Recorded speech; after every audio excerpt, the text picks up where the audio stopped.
말씀은 시편 90편 12절에서 17절 말씀입니다. 시편 90편 12절에서 17절 말씀입니다. 시편 90편 12절에서 17절 말씀입니다. 저 오늘은 다 같이 합독했으면 좋겠어요.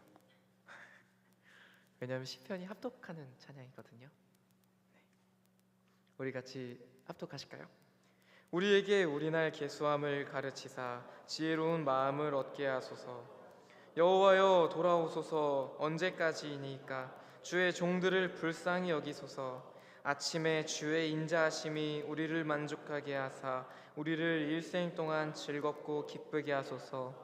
우리를 괴롭게 하신 날수대로와 우리가 화를 당한 연수대로 우리를 기쁘게 하소서. 주께서 행하신 일을 주의 종들에게 나타내시며 주의 영광을 그들의 자손에게 나타내소서. 주 우리 하나님의 은총을 우리에게 내리게 하사 우리의 손이 행한 일을 우리에게 견고하게 하소서. 우리의 손이 행한 일을 견고하게 하소서. 아멘. 네, 하나님의 은총이라는 제목으로 오늘 시편 말씀 나누려고 합니다. 제가 어제 중1 친구들이랑 볼링을 치러 갔습니다.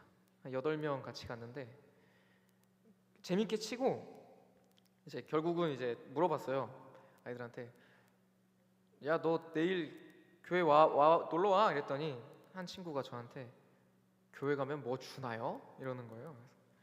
야, 뭘 주긴 줘. 같이 예배 드리는 거지. 이렇게 대답을 했습니다. 너무 순수한 질문 아닌가요? 교회 가면 뭐 주나요? 이게 세상이 우리를 바라보는 시각인 것 같아요.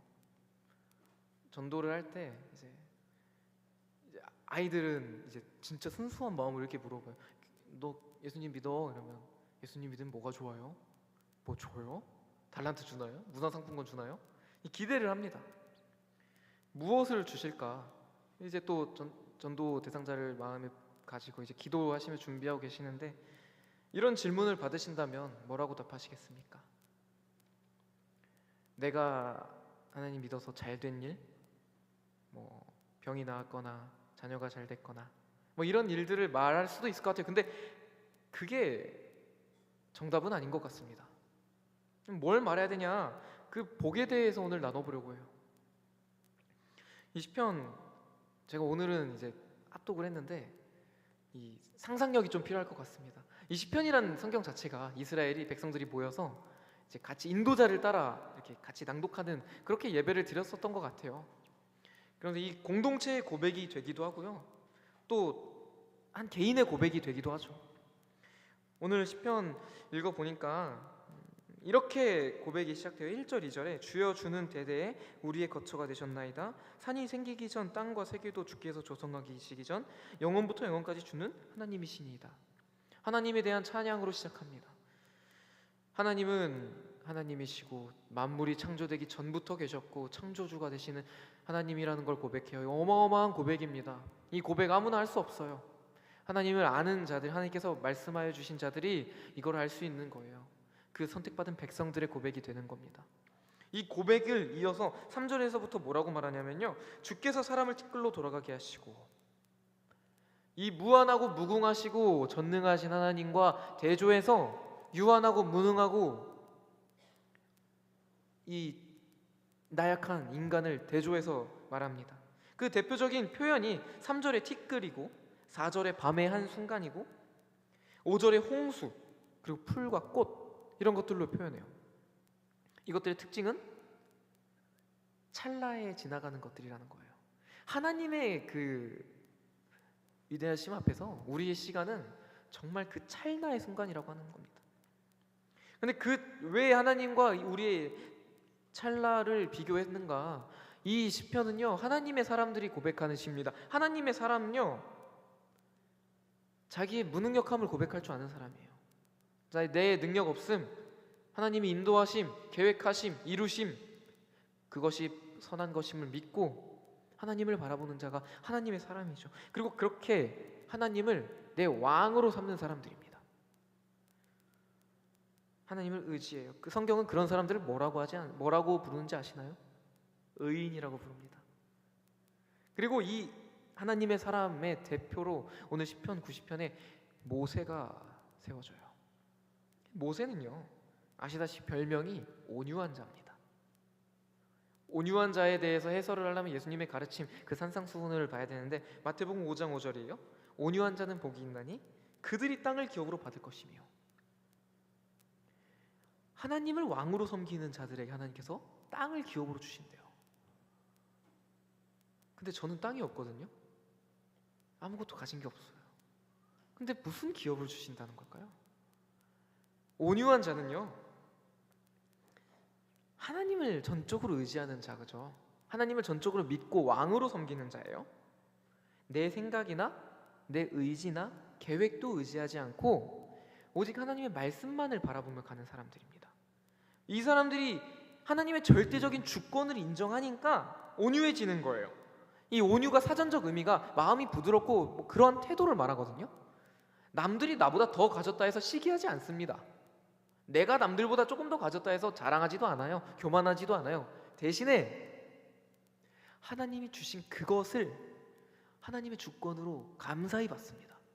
그러니까 남한테 부럽거나 잘난 척할 게 없는 거죠. 하나님이 주신 걸 자기의 기업으로 삼을 줄 아는 사람. 이 사람의 마음에는요, 하나님을 왕으로 온전히 섬기는 마음이 있고 우리는 이걸 온유한 사람, 하나님의 사람이라고 말해요. 근데 오늘 시편 이 기자, 고백하는 백성들 정말 땅을 기업으로 받았나요? 좀 더 읽어볼까요? 7절이에요. 우리는 주의 노에 소멸되어 주의 분내심에 놀라나이다. 이 말씀을 보고 무슨 장면이 떠올랐냐면 그런 상황 있지 않으십니까? 너무 어이가 없어서 말도 안 나오는 상황. 충격을 너무 크게 받으면요, 눈물도 안 나옵니다. 당황스러워서 그냥 웃음이 나오죠. 실소를 합니다. 근데 그런 충격을 받는 거예요. 어떻게 나한테 이런 주의 노하심이 임하였지? 당황스러운 겁니다. 이 당황스러움이 얼마나 지속됐냐면 9절이에요. 우리의 모든 날이 주의 분노 중에 지나가며 우리의 평생이 순식간에 다하였나이다. 내 평생이 이런 주의 분내심에 지나갔는데 순식간에 지나갔대요. 정신없이 지나갔대요. 이 하나님의 진노하심이 얼마나 큰지. 와, 괴로운 나날을 보내다 보니까 벌써 내가 이렇게 살았네, 이런 감정이겠죠. 하루 이틀이 아니에요. 이런 상황에 하나님의 사람은 어떤 마음을 가지고 있었을까? 근데 정말 하나님의 사람은 하나님의 사람이었습니다. 8절이에요. 주께서 우리의 죄악을 주의 앞에 놓으시며 우리의 은밀한 죄를 주의 얼굴빛 가운데 주셨사오니. 왜 나에게 이런 고난을 주십니까? 이유를 찾기보다, 이해하려 하기보다 하나님 앞에서 내가 얼마나 교만했는지를 되돌아봅니다. 회개하기 시작해요. 어떤 회개? 이 당황스러운 상황에서 여러분 그런 거 있잖아요. 주님, 이거는 주셔야 되지 않겠습니까? 반대로 이것만큼은 건들면 안 되는 거 아닌가요? 이런 상황에서 주셔야 될 걸 안 주시고 가지고 있어야 될 걸 빼앗아 가시면서 이 당황스러운 가운데 시인은요, 그 하나님 앞에서 내가 어떠했는가를 돌아보기 시작해요. 자신을 돌아봅니다. 여기서 이 죄, 은밀한 죄를 주님의 얼굴빛 가운데 두셨다고 표현하는데 여기서 무엇을 발견하냐면요, 우리가 하나님의 뜻을 거역한다고 했을 때 아담이 처음 지은 죄가 그렇게 큰 죄처럼 안 보일 수도 있어요. 왜냐하면 하나님이 하지 말라는 거 해도 이게 더 좋지 않을까? 이게 더 좋지 않나? 혹시나 이게 이렇게 하면, 이거부터 시작됐거든요. 우리 마음에 그렇게 실제로 우리가 행동하지 않았지만 우리는 무의식적으로 하나님, 그것보다는 이게 더 좋지 않겠습니까? 하나님, 내가 없는 것보단 갖는 게 좋지 않겠습니까? 하나님, 이 방법보단 이게 더 좋지 않겠습니까? 이런 마음을 누구나 품는다는 거예요. 이게 여기서 그 누구도 자유로울 수가 없어요. 누구나 하나님한테 죄를 짓습니다. 죄에서 누구도 자유롭지 못하다는 의미가 이 시편 말씀에서 이렇게 발견이 되는 것 같아요. 이 시인도 그걸 발견한 겁니다. 그 마음은 곧 그 순간에 내가 하나님보다 선하다는 생각을 하기 시작한 거예요. 내가 하나님보다 옳다는 말을 한 겁니다. 그 작은 죄까지도 하나님 얼굴 앞에 숨길 수 없게 다 드러났다는 뜻입니다. 왜 하나님께서 이러한 시간을 주셨는가? 의인에게 이런 시간을 주셨는가? 이 상황이 지금 이 같이 공동체가 고백할 때 떠올렸던 장면이 무엇이었을까 생각해보면 전 바벨론 포로 생활이었을 것 같아요. 오늘 중고등부 예배에서 나눴지만 에스라가 이 스룹바벨을 필두로 성전을 다시 지으려고 할 때 예배를 온전히 드리고 규례대로 정수대로 제물을 바치고 그렇게 성전을 짓기 시작할 때 좋은 일이 벌어졌나요? 대적들이 찾아옵니다. 이때 이 이스라엘이 과거를 생각했을 거예요. 아, 우리가 어떻게 하나님한테 벌을 받았지? 우리가 왜 그렇게 됐었지? 이런 고민을 하기 시작하니까 그 포로기 이전에 그 바벨론이 이스라엘을 무너뜨릴 때 그걸 직접 지켜보던 이스라엘이 얼마나 큰 충격을 받았었지? 내가 하나님의 진노하심 나에게 임했을 때 어떠한 충격이 있었지? 그 이스라엘이 무너지는 장면, 성전이 무너지고 성전 안에 있는 기물들이 이방 나라에 끌려가고 이 모습이 당시 백성들한테는요 도무지 하나님의 주권 아래서 일어나는 일이라는 것을 상상도 할 수 없을 만큼 충격적이었을 거예요. 제가 아무리 상상해도 그 충격을 상상할 수가 없습니다. 얼마나 충격적이었을까? 적어도 저는 제 존재가 흔들릴 만한 충격은 없었던 것 같아요. 근데 이스라엘이 받은 충격은 존재가 사라지는 충격이었겠죠. 하나님께서 왜 이스라엘을 그렇게 갈갈이 찢어 놓으셨는가? 하나님의 백성인데, 언약 백성인데, 다윗의 언약을 세우셨는데, 아브라함의 언약을 세우신 민족인데 왜 그렇게 갈갈이 찢어 놓으셨는가? 왜 하나님은 자신의 백성들을 고난 가운데 두시는가? 그러면서 우리에게 복이 무엇인가, 우리가 예수님을 전할 수 있는가? 이런 질문을 던지죠. 여기서 시인이 발견한 것은요, 다시 초반으로 돌아가서 내 연약함을 발견해요. 내 연약함뿐만이 아니라 내 생각의 연약함을 발견합니다. 내가 돈을 의지했던 게 얼마나 어리석었는가. 하나님이 진짜 왕이신데, 진짜 나를 지키시고 도우시고 나에게 복 주시는 분은 하나님인데 그 하나님이 아니라 내가 눈으로 보이는 그 왕을 따랐구나. 그 왕을 원했구나. 그 왕을 택하였구나. 하나님이 아니라 내가 생각할 때 옳은 걸 따랐겠구나. 이걸 시인이 발견하게 되는 거예요. 그래서 이 갈갈이 찢어진 그 상처 가운데 하나님의 주권을 다시 발견합니다. 이게 백성들에게 고난 가운데 주어지는 복이라고 말하고 있어요, 시편 기자는. 그래서 뭐라고 고백하냐면요, 우리의 연수가 70이요 강건한 80이라도 그 연수의 자랑은 수고와 슬픔뿐이요 대신에 우리에게 우리날 계수함을 가르치사 지혜로운 마음을 얻게 하소서. 무슨 지혜요? 삼각함수 잘 푸는 지혜요? 영어 단어 다 외우는 지혜? 아니, 그런 지혜가 아니에요. 하나님을 왕으로 섬길 수 있는 지혜, 하나님을 경외할 수 있는 그 지혜, 그 지혜를 주십니다. 그걸 발견하니까 이 고난 가운데서 내가 어떻게 헤쳐나갈까, 어떻게 나아가야 할까, 그걸 고민하지 않고 13절부터 여호와여 돌아오소서. 주님이 오셔야만 합니다. 주님이 하셔야만 합니다. 나는 할 수 없습니다. 언제까지니까?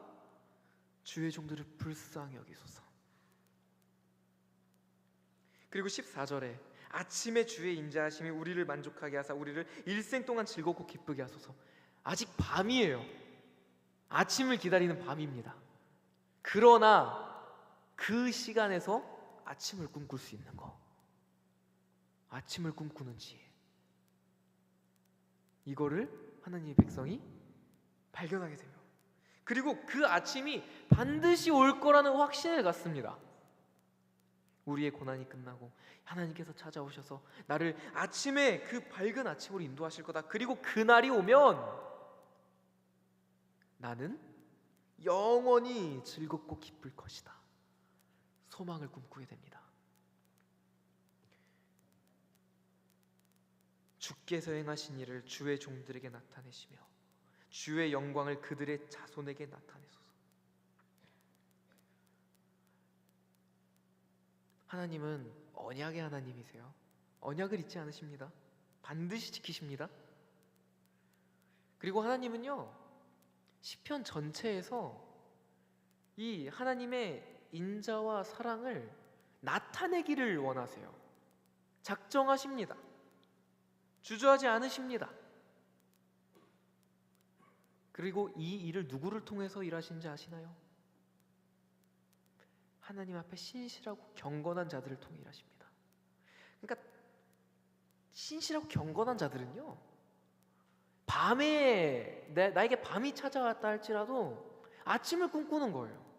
왜요? 하나님께서 반드시 아침을 약속하셨으니까요. 하나님의 말씀으로 언약을 기억하시니까요. 근데 우리가 조금 더 여기서 살펴볼 게 17절이에요. 여기서 조금 잘 봐야 되는데, 주 우리 하나님의 은총을 우리에게 내리게 하사 우리의 손이 행한 일을 우리에게 견고히 하게 하소서. 우리의 손이 행한 일을 견고하게 하소서. 우리의 손이 행한 일을 두 번이나 반복하면서 강조합니다. 근데 시인이 1절부터 16절까지 내 무능력함을 고백하면서, 내가 할 수 없음을 고백하면서, 갑자기 17절 마지막에 와서 우리의 손이 행한 일을 기억해달라고 합니다. 갑자기 마음이 바뀐 걸까요? 제가 이제 신대원 기숙사에 살면 반드시 해야 되는 게 새벽 예배를 드려야 돼요. 시험 기간에 들어가서 보통 제가 12시까지 도서관에 있고 이제 들어가서 자는데, 많이 자야 5시간 자는 거죠. 5시간 12시까지 공부하고 이제 기숙사 들어가는 길에 침 씻고 누우면 어떤 마음이 드냐면요, 아 주님, 내일은 진짜 못 갈 것 같습니다. 진짜 안 될 것 같습니다. 그리고 진짜 어느 날은 너무 힘들어서 이러면 안 되지만 알람을 끄기도 해요. 근데 5시 반만 되면 그냥 눈이 떠져요. 그 4인실을 쓰는데 다른 전도사님 알람 듣고 깹니다. 제가 그 전도사님 깨지도 않아요.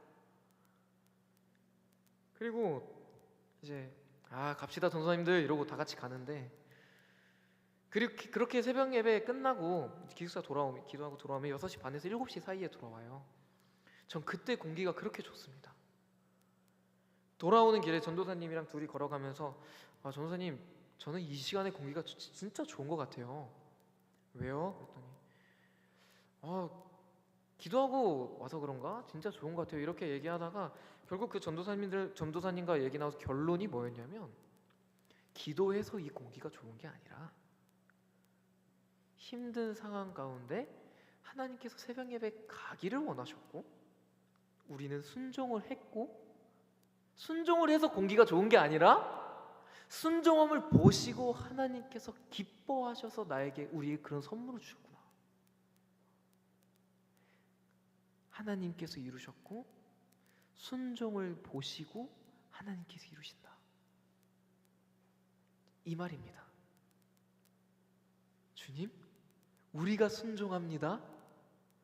우리의 순종이 좋은 결과를 낳을 수는 없지만 하나님께서 이루실 줄로 믿습니다. 우리에게 순종의 능력을, 순종함을 우리 손에 견고하게 하여 주시옵소서. 그 하나님의 말씀대로 이 고난 가운데서도, 갈갈이 찢어지는 고난 가운데서도 순종할 수 있는 능력을 주시고, 그 순종이 하나님의 은총입니다. 아름다움입니다. 우리가 그때야 비로소 하나님 보시기에 아름답습니다. 너무 아름다운 시가 아닌가요? 그래서 시편 1편을 보면요, 복에 대한 정의가 나와요. 우리가 그리스도인들이 받을 복에 대한. 복은요, 읽어드리겠습니다. 악인들의 길을 따르지 않고 죄인들의 길에 서지 않고 오만한 자들의 자리에 앉지 않는데요. 여기서 악인들은요, 내 뜻대로 행하는 자들을 상징해요. 그리고 죄인들은요, 하나님을 대적하는 자들을 뜻합니다. 오만한 자들은 남들을 찍어 누르는 자들이에요. 교만한 자들입니다. 그렇게 하면 무언가를 좀 더 얻을 수는 있겠죠. 그런데 그걸 그 자리에 가지 않고 대신에 뭘 하냐? 2절에 여호와의 율법을 즐거워하여 그의 율법을 주야로 묵상하는도다. 하나님의 말씀을 순종함을 듣고 그대로 순종하면서 하나님께서 주시는 그것이 훨씬 더 좋다는 걸 아는 겁니다. 이게 복이에요. 이 복을 아는 사람이 비로소 여호와의 율법을 즐거워한다. 이게 우리가 누리는 복이고, 교회 가면 뭐 주나요? 복 주십니다. 하나님을 아는 복을 주십니다.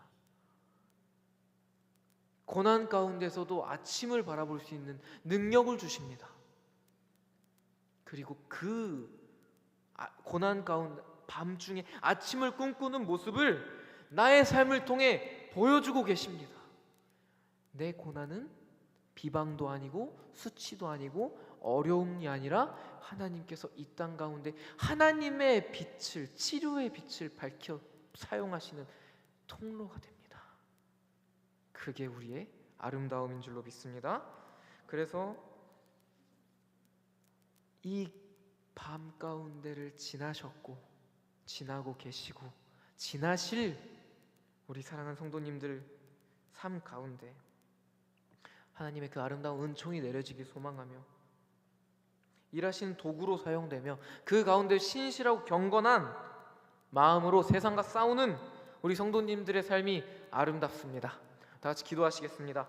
나의 생각과 시선을 빼앗는 내 주변의 모든 것을 끊으시고 태우심으로 하나님을 바라보게 하심이 우리에게 부어주시는 가장 큰 은혜인 줄로 믿습니다. 하나님께서 이루셨고 하나님께서 이루실 것을 믿으며 오늘도 하나님을 바라보며 순종합니다. 오늘도 경건함과 신실함으로 말씀 앞에 섭니다. 이 순종을 하나님께서 아름답게 여겨주시옵소서. 하나님의 은총을 우리에게 내려주옵기를 소망하며 살아계신 하나님께 예수 그리스도 이름으로 기도드립니다. 아멘.